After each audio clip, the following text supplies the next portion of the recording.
Hoje o programa Diálogo Sem Fronteira tem a satisfação de receber a professora Gabriela Celani, da Faculdade de Engenharia Civil da Unicamp. Seja bem-vinda, professora. Obrigada, Pedro Paulo.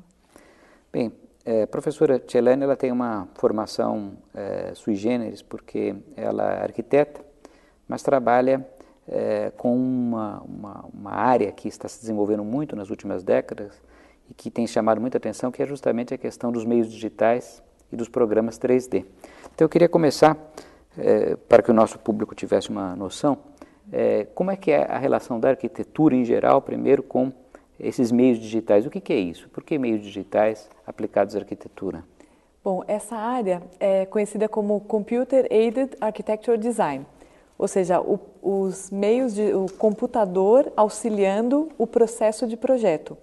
Não apenas para a representação do edifício, mas também para a concepção do edifício como auxiliar desde as fases iniciais para a produção de modelos tridimensionais digitais no computador e também para uma coisa que a gente chama de prototipagem rápida, que é o uso de máquinas que fazem protótipos físicos a partir dos arquivos digitais. Quer dizer, você alimenta o computador com uma série de dados e ele consegue fazer um modelo físico, que em escala, como é que é isso?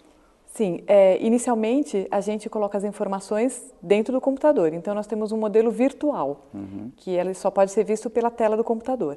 E depois esses programas enviam instruções para equipamentos de fabricação digital ou de prototipagem rápida, tem diversas denominações dependendo da escala com que esses equipamentos trabalham. E você pode, por exemplo, cortar peças a laser a partir desses desenhos em superfícies planas, em chapas que depois são montadas para formar as maquetes, ou então enviar os dados tridimensionais diretamente, por exemplo, a uma impressora 3D, que nós temos aqui no laboratório do nosso curso de arquitetura, uma impressora 3D que trabalha com uma espécie de gesso e cria modelos tridimensionais a partir do modelo que foi feito dentro do computador.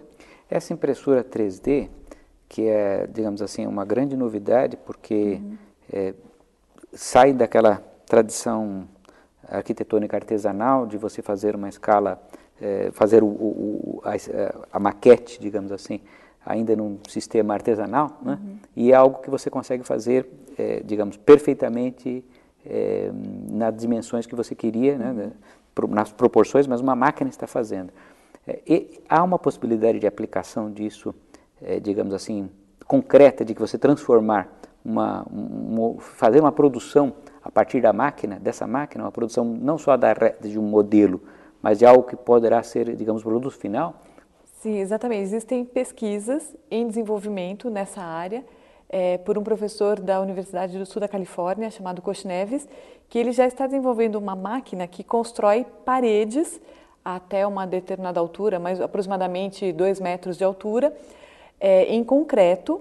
É uma técnica que se chama contour crafting, e a ideia dele é que futuramente ele terá máquinas bastante grandes capazes de produzir uma casa inteira diretamente a partir de um modelo digital.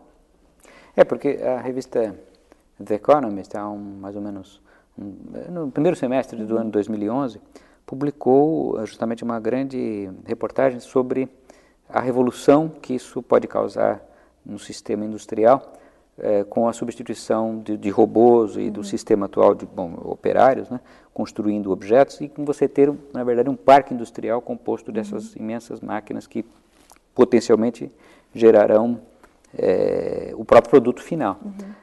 Isso é onde está no futuro.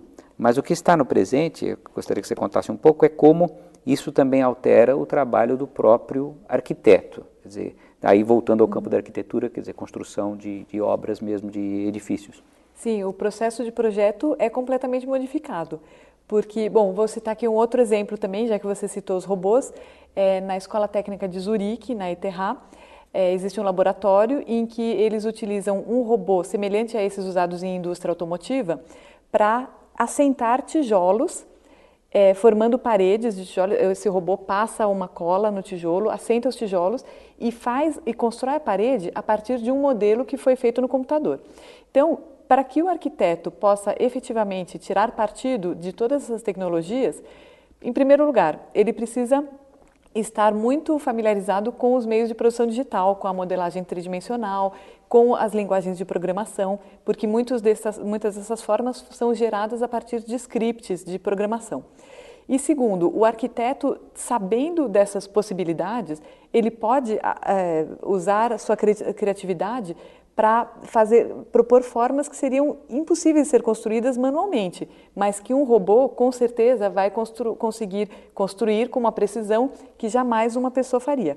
Só que isso não pode ser visto do ponto de vista negativo, como sendo um robô que vai tirar a possibilidade de trabalho de um ser humano. Ao contrário, isso é uma coisa que se aplica em situações muito específicas, como da mesma maneira na medicina. Existem robôs que executam cirurgias que um médico, um humano, jamais conseguiria fazer. Então são questões assim muito especializadas, específicas, e a gente precisa aprender a lançar a mão, tirar partido dessas possibilidades. Agora, esse sistema tridimensional, ele também pode ajudar não só na construção de edifícios, mas também na preservação de edifícios, em recuperação. Como é que isso tem sido encarado por vocês? Sim, perfeitamente. Da mesma maneira que a gente pode, a partir de um modelo digital existente no computador, produzir objetos físicos, também é possível o sentido contrário. A partir de edifícios existentes ou ruínas, inclusive, é possível, com equipamentos de digitalização 3D, capturar essa volumetria, essa realidade existente, formando o que se chama uma nuvem de pontos, que são a localização espacial de cada ponto daquele objeto em um modelo tridimensional no computador. Esse modelo pode ser retrabalhado. Por exemplo, a gente pode capturar peças de uma coluna que foi destruída por um terremoto, uma coluna de um edifício antigo, e digitalizar isso e dentro do computador manipular as peças, por exemplo, tentando montar e verificando se estão lá presentes todas as peças que montam exatamente a coluna como era antes do terremoto. E a partir disso a gente consegue fazer uma série de prospecções de como poderia ser feita a restauração desse edifício que foi destruído.